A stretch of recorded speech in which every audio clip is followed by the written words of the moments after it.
Wala namang ambag nga yun nung ano. Tapos ate, binigyan daw sila ng damit. Ano, alam mo kung anong binigyan na damit? Walang laba. Walang laba. Parang ukay-ukay. Hindi.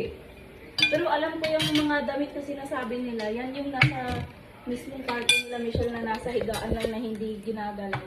Hindi nilalabon. Doon lang siya kumukuha ng damit tapos sinahulog yung damit na nasuot niya.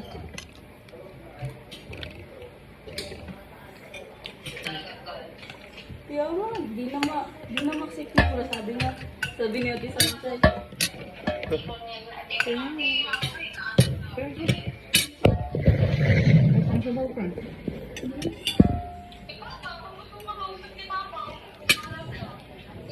Kaya nga. Wala nga, yung ikong anak.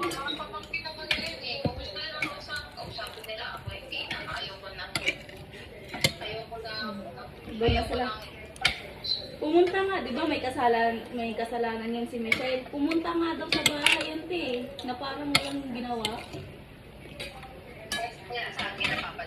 Oo, pumunta yun sa bahay daw.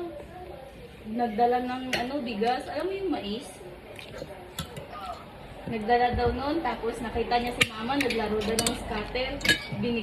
Sinabihan niya daw si mama, dami yung pera, naglalaro ng scatter. Ay, ginanon daw ni mama, pakin mo, pera ko naman to. Ginanon daw ni mama.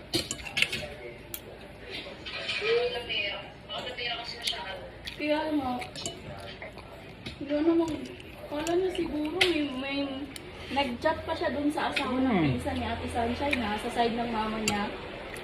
Nagsumbong daw. Tamo, naghahanap siya ng kakampi. Gusto mo na. Bablog ako. Ay.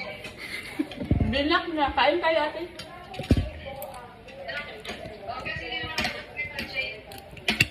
Mahihain kasi yun. Sobrang mahihain yan.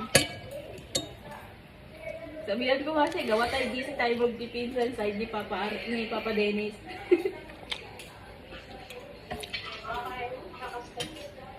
Sabi ko nga, ba't?